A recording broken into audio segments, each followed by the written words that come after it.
रुका बैठा, अभी बाद में गले उले मिली है। 10 लाख रुपए में काहे ओके होई? हई भैया हमार 10 लाख लाइक बा। 2 लाख रुपए तो खाली का केसे में खर्चा कर बानी। लंदन से आए रहे पेंटर का केस के पेंट करे। तुम्हारे घर में और कोई बोलने वाला है क्या? नहीं, हम ही है लास्ट। तो तुम अपना भी मुंह खोलो, वो भी हम देगा। बबू रे, ज्यादा मन के बढ़ल ठीक ना होता। केसवा पर बकरी से मुतवा के पियर करवा ले बारे, वो कामे ना आता।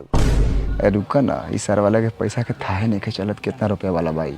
लूटे दा, एक बार ना लूटम, बार बार शादी ब्याह थोड़ी होला। कितना मांगता है? देखिए मैं शुभ बोलूंगा, 21,21,021 रुपया और लड़का ले जाइए। दीजिए दीजिए तो कछिया, हम लोग चुतिया हैं, यहाँ पे गार मरवाने आए हैं। बहन चोद लड़का लखन लड़का नहीं है, इस पर बोली लगे जा रहा है।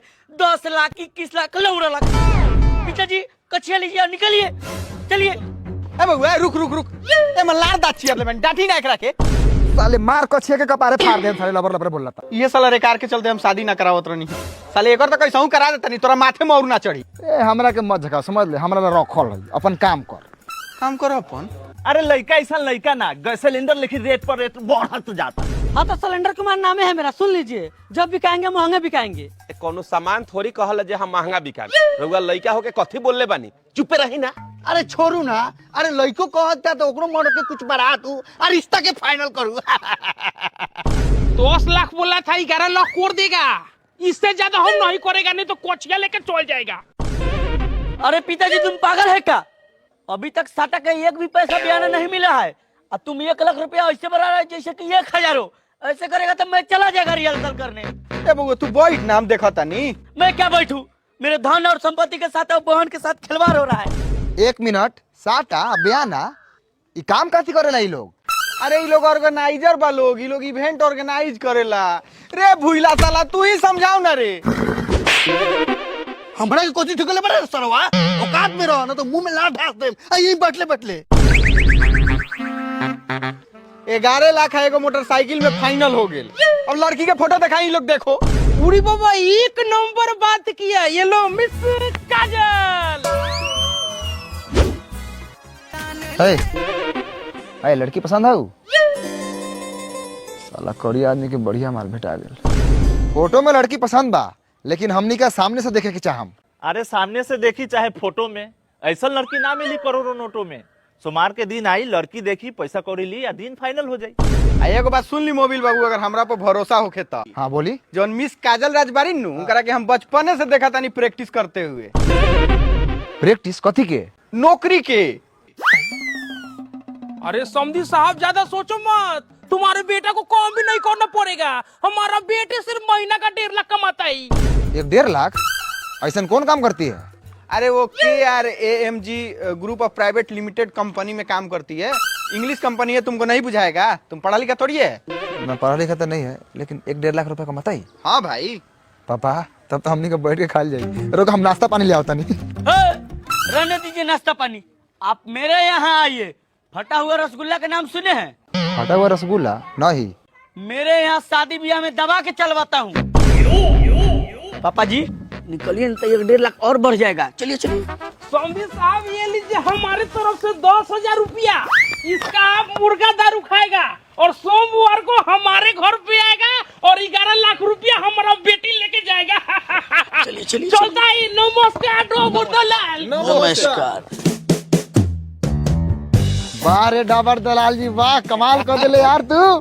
पापा तू तो रोज रात के ये सोचे सुतत रहा कि के गार कैसे मारे, लेकिन ना साला बढ़िया ही अगुआ बा। अरे पटीदार के हमारा गार जल गेल होई। आज सोच के नु हम आए रहनी है कि अगर आज ना होइत नु एता शादी से तो हमारे तहां से लाश जाई। अरे ऐसा मत सोचिए, ऐसा मत सोचिए। बहुत प्यारा आदमी बने रहुआ, बाप रे बाप। अरे सरवा बिया के तो भूत बना देले, अब मार भेलौ ना तो हमार हाथ खुजलात हो, केनहू मारे के पड़तौ। एक काम करी भैया जी, हमरे के मार ली। कार मारला थोड़े कौन है भैया जी, फाइट चलावेला कौन है भैया जी, फाइट चलाई। भैया जी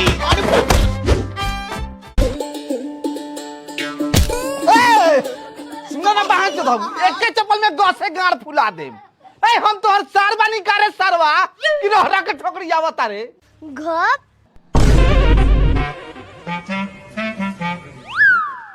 एक सवेरे से बैठल बैठल है 8वां खैनी मलाता आई तीनों बापुत घरवा में गारली बावता का दो ए बैलंट भाई अरे एक बोतल पानी पियाइबा कि ना ओहू लाइक पानी कि ना हम आए मने तोरा के केतनो बढ़िया समझाता चिलैबा तू पूते लेखा एगो त माथा पर कैसन तू टोपी पहना दिल बारा लागता कि पहाड़ लेके घूमतानी खीस बारी तूर के बिगिए दे सुना ना बाबू बस से बैलंट भाई के लइका बारा नु तो इनकरे आगे अगर आई हा हमरा लगे अगर आई बानू तो ध के टसे टकराइए दे ऐसा ऐसा टोपी बाकी तूर के बिक देबा आसाम से मंगैले बानी साला खाली ई रिश्ता फाइनल करेला माने ई टोपी पहनला से रिश्ता फाइनल हो जाई हां तो ठीक बा लेकिन एक बात याद रखिए पपीता पासवान तोरा जे पहनावे ओढ़ावे के पहनाव रहा ले अगर रिश्ता फाइनल ना भेल तो तू अपन गार तैयार रख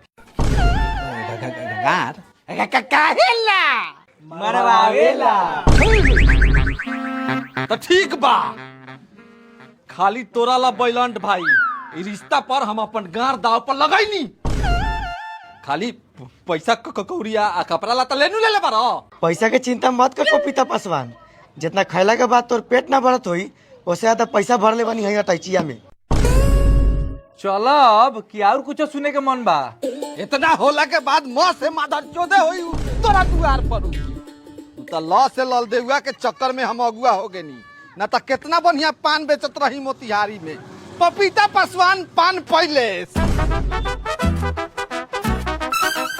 बैलंट भाई तोहर गाड़ी कहाँ बा गाड़ी भाड़ा करेला पैसा बा चलू बस के पीछे लटक के चले के बा मिठाइयों किने के बा कपड़ो लत्ता जोड़े के बा